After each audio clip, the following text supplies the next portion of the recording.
নজর রাখবো এবার বাসন্তীর দিকে। বাসন্তীর স্কুলে একটা ছবি দেখাই। এই যে দেখছেন ঘরে তালা দেওয়া হচ্ছে, এটা প্রধান শিক্ষকের ঘরে তালা দিচ্ছেন, অভিভাবকরা তালা দিয়ে দিচ্ছেন। কিন্তু স্বাভাবিকভাবেই প্রশ্ন উঠবে যে কেন প্রধান শিক্ষকের ঘরে তালা দেওয়া হচ্ছে, কি কারণ, কি করেছেন প্রধান শিক্ষক, কি অভিযোগ?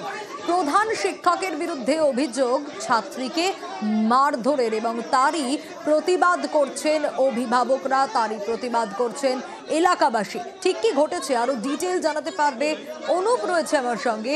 অনুপ, ছাত্রীকে মারধরের অভিযোগ প্রধান শিক্ষকের বিরুদ্ধে, ঠিক কি ঘটেছে আর কি ব্যবস্থা নেওয়া হয়েছে এই অভিযোগের ভিত্তিতে?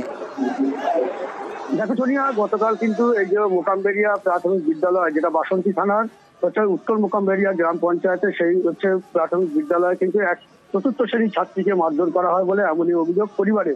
সেই ঘটনায় কিন্তু আজকে যখন বিদ্যালয় খোলে তখন কিন্তু যেসব শিক্ষকরা আসেন সেই শিক্ষকরা কিন্তু যখন ক্লাসরুমের মধ্যে ঢোকেন এবং প্রধান শিক্ষক আসেন তখনই কিন্তু অভিভাবকরা সেই স্কুলের মধ্যে প্রবেশ করেন এবং প্রধান শিক্ষকের শাস্তির দাবি করেন।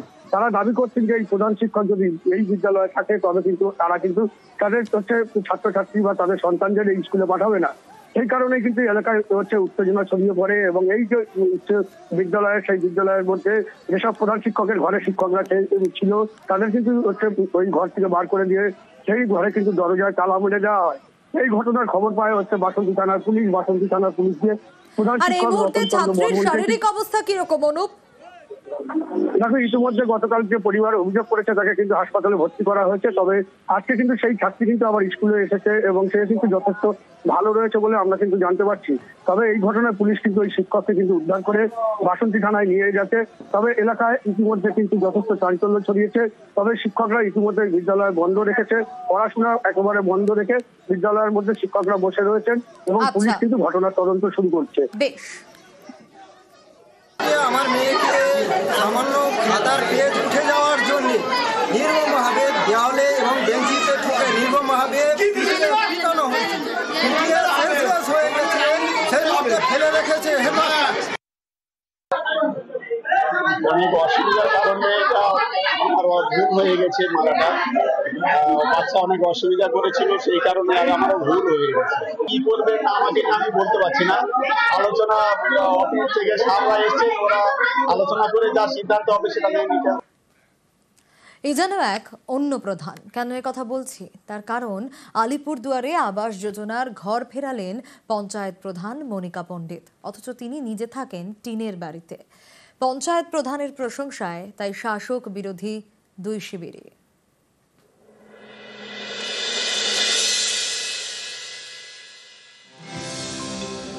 মনিকা পণ্ডিত আলিপুরদুয়ারের বিবেকানন্দ ১ নম্বর গ্রাম পঞ্চায়েতের প্রধান।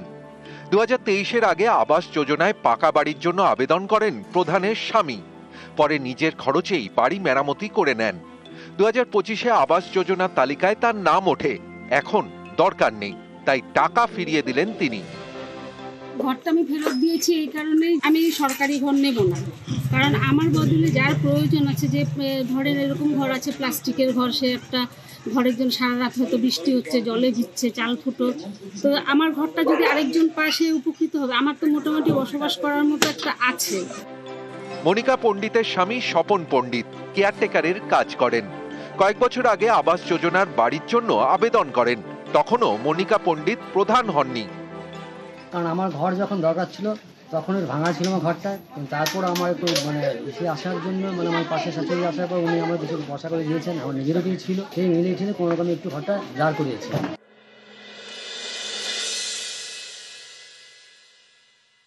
মনিকা পণ্ডিত এর আগেও পুরস্কার পেয়েছে। ও একটা ব্যতিক্রমী মানুষ, ও যে ডিভোটি মানুষের প্রতি সেটা আগেও প্রমাণিত হয়েছে। পূর্ব অভিজ্ঞতা, এনজিওর সাথে যুক্ত থাকা, সেলফ হেল্প গ্রুপের কাজ করা, মানুষের কাছে যাওয়া, এইটুকুন অভিজ্ঞতা নিয়েই সে এসছে। তার একটা ব্যক্তিগত উদ্যোগ, সেই উদ্যোগ থেকে কিছু মানুষ হয়তো উপকৃত হচ্ছেন। আলিপুরদুয়ার থেকে রাজকুমার কর্মকার, নিউজ 18 বাংলা।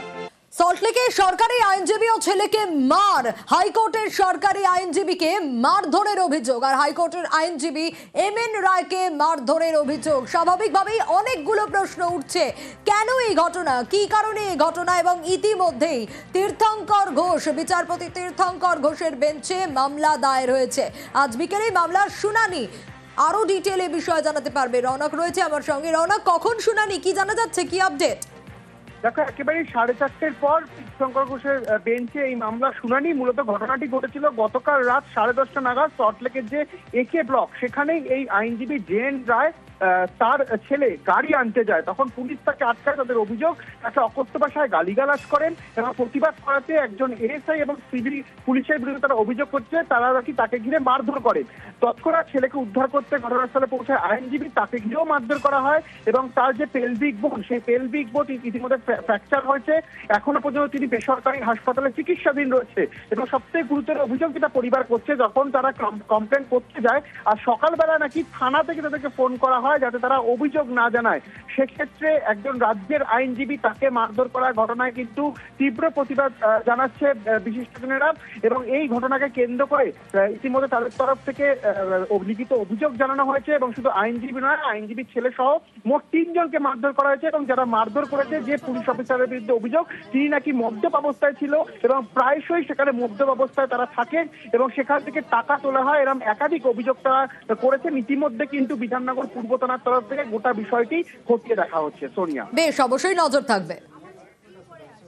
আমাদের গাড়ি একে পার্কের সামনে পার্ক করা ছিল। গাড়িটা আমার ছেলে আনতে যায়, গলির পাশে দুটো পুলিশ দাঁড়িয়ে, ড্রিঙ্ক করা পুলিশ দাঁড়িয়ে আমার ছেলেকে উল্টাপাল্টা কোশ্চেন করে। ছেলে বলছে, কাকু আপনি এত কোশ্চেন করছেন কেন, আমি গাড়ি আনতে যাচ্ছি, আমাকে যেতে দিন। এইটুকু বলার পরেই ছেলেকে দুম করে ঘুষি মেরে দেয়। মুখ থেকে ছেলের রক্ত বেরিয়ে যায়। ছেলে ফোন করতে যাচ্ছে, ফোন কেড়ে নিচ্ছে, ফোন করতে দিচ্ছে না। ছেলে পুলিশের দিকে তাকিয়ে এদিকে ফোন করছে, বলছে বাবা বাবা, ফোন কেড়ে নিচ্ছে। বাবা বাবা শুনে বাবা এখান থেকে দৌড়ে গেছে। ওখানে দেখে ছেলেকে মাথাটা নিচু করে পুলিশ ধরে আছে। ওকে দুজন পুলিশই কি মদ্যপ অবস্থায় ছিল? একজন ছিল তুষার বলে একটা এএসআই, একজন সিভিক ছিল। হাজবেন্ড যখন দৌড়ে যায়, হাজবেন্ডকে ধাক্কা মেরে দেয়, ওর বোনটা ফ্র্যাকচার হয়েছে। আর আবারও বন্ধ বাংলা সিকিম লাইফলাইন। কালিম্পংয়ের 27 ও 29 মাইলে ধস, আর ধসের জেরেই 10 নম্বর জাতীয় সড়ক বন্ধ। বৃহস্পতিবার রাত 12টা পর্যন্ত বন্ধ কালিম্পংয়ের 27 ও 29 মাইলে ধস, আর আবারও বাংলা সিকিম লাইফলাইন বন্ধ।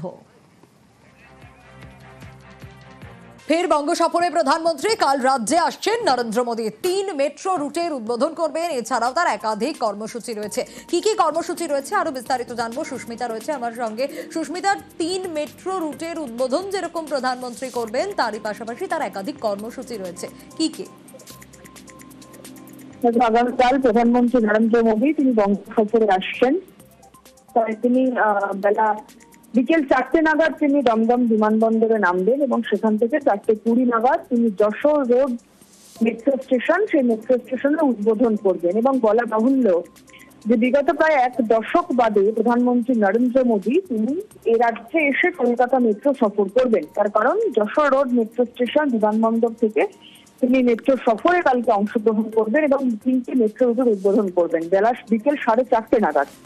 এর পরবর্তী সময় বিকেল 5:30 নাগাদ দমদম সেন্ট্রাল জেলের মাঠে, যেখানে প্রধানমন্ত্রী নরেন্দ্র মোদীর আগামীকাল জনসভা রয়েছে, রাজনৈতিক জনসভা, সেই রাজনৈতিক জনসভায় অংশগ্রহণ করবেন। 5:35 নাগাদ জনসভা মঞ্চে উপস্থিত হবেন তিনি।